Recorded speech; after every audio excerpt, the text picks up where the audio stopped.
Welcome back to the Torque Test channel. This is currently the most powerful, somewhat one-hand wieldable impact on the market, the 2867 from Milwaukee, that we bought a few months ago to do some stupid stuff with. And really, even as a pistol-shaped impact, it's sort of a two-hander. And 1,800 foot-pounds, I mean, come on. If you want to step up your game from there, you're left with few options in cordless, though, including our trusty 1-inch D-handle 2868, bringing 2,000 foot-pounds of nut busting. But per the name, D-handle, you're going to be needing two hands for this one. So if you use your impacts like Sylvester Stallone, this might interest you. By the numbers, beating that 1-inch D-handle with 2,286 foot-pounds. Here we have the One Van, a 3/4 inch cordless impact, and the most expensive battery impact on Alibaba at the time of purchase. Yes, this should beat this by the specs, so that was enough to convince us to buy it and find out today on the dyno, then crack this open to see its pretty unique looking insides.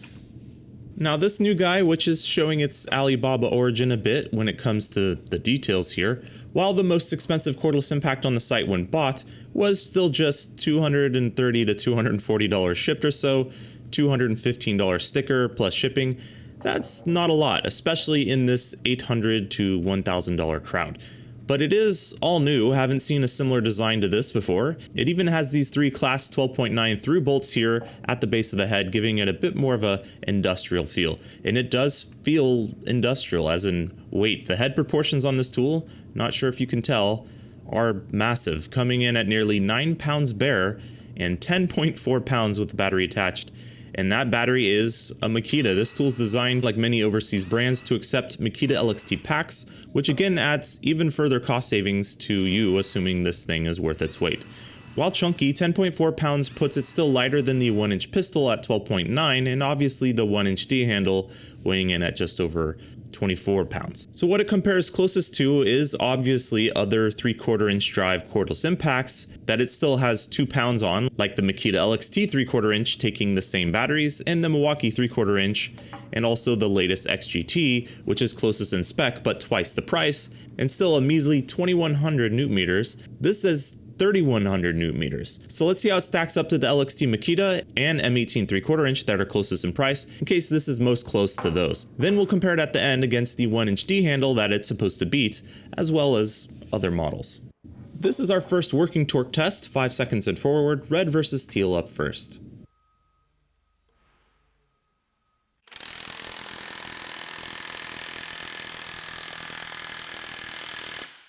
The later debuted M18 having a real leg up here. Let's see how quick the One Van is on the AliExpress train.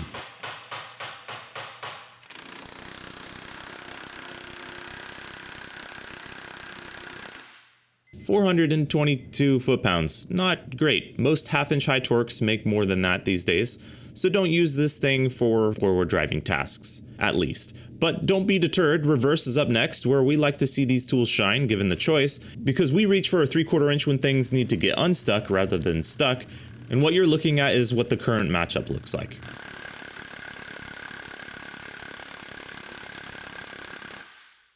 And here's the One Van.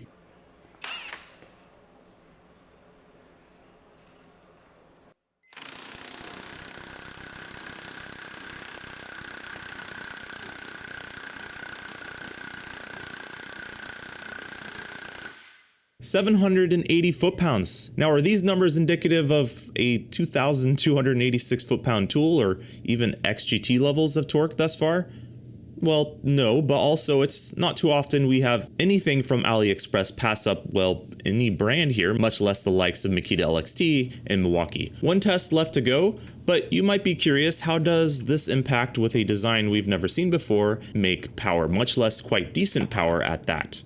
Even taking this tool apart is a bit of a new experience. It has these heavy-duty cap screws that hold on the very top-heavy, beefy head of the tool on the body. They are machined to turn down their outside diameter to fit into the body mold. Then inside it has 6 isolator, basically shock absorber things around the hardware locations, 3 to a side, and this also explains some of its weight. This is all cast aluminum. Most, heck, really all motor and hammer housings are located within tool bodies these days with these PA6 nylon posts in the injection molding of the tooling. Then maybe a steel pin here, which TTI likes to use.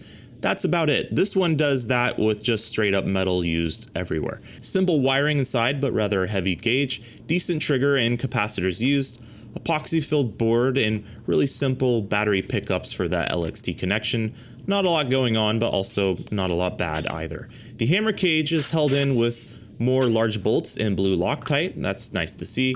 And inside a massive amount of high pressure grease, or red tacky, just buckets of the stuff. They spared no expense on grease, and that's all surrounding an absolutely comically massive hammer, likely representing the majority of the weight on this tool, the kinetic beans of it all, and some planetary gears mounted on axle pins that are captured in a double shear.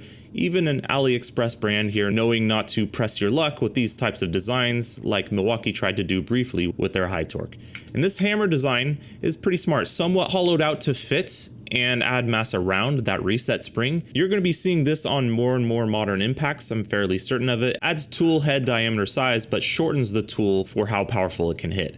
And this hammer assembly weighs 3 pounds, 5 ounces. For reference, that's what this entire tool about weighs.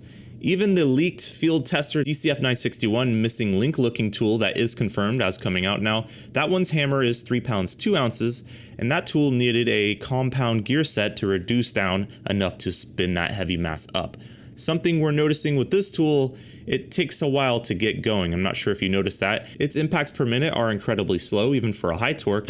This brushless motor is of decent size, though we're seeing a lot of grease here migrating into this cooling fin area, which it probably shouldn't.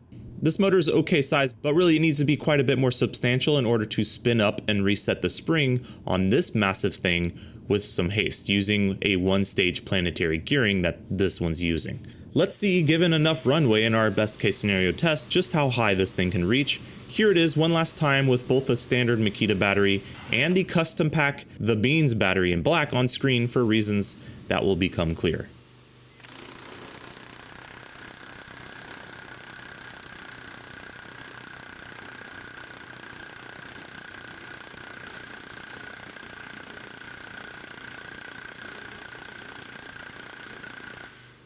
"823 foot-pounds and 830 foot-pounds from the Beans. Further proof that this thing could have stood to be more powerful, or at least power hungry. They designed it around that Makita 5 amp hour pack for sure, because anything more on tap does absolutely nothing for this tool. Which, hey, that's how it goes sometimes. A larger battery is just that, sometimes just more capacity.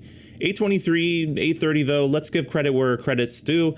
Now, does it beat this, or even this? Well, no, but it's a fraction of the price of any of those, and it did beat this and this. Here's what it looks like when you're comparing it versus that 1-inch D handle and what that can do versus the one van 3/4 inch.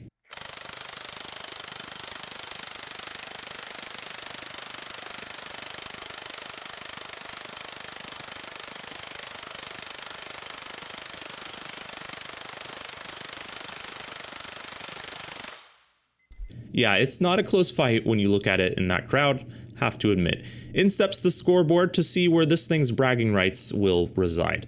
Its runs are turned into points as 42, 78, and 82. Does not like forward very much for some reason. Most tools don't have a mechanical design or bias spring direction that would result in this type of gap of performance. 10.4 pounds, she's a heavy girl, 79.4 foot-pounds per pound of weight.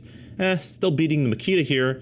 It's like a very large Makita LXT after all. 2,286 foot-pounds bolt breakaway, or 2,000 Newton meters tightening, which is 1,475 foot-pounds here.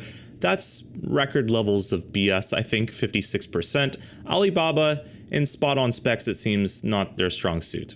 $215 bare for the tool. Now that is the strong suit of shopping on that website. 57.4 points as a function of performance and price. That also is a record, but a good one, totaling 394.8, placing it just above this Makita 3/4 inch using the same battery. Now, if they had advertised the norm here of 70, maybe 80% of torque claim accuracy, that would place it way up here next to the other very good Makita XGT 3/4 inch. But then again, we wouldn't have bought it to begin with, displaying numbers like 900 to 1,000 foot-pounds, and likely the same goes for their current customers. So, do we like this thing?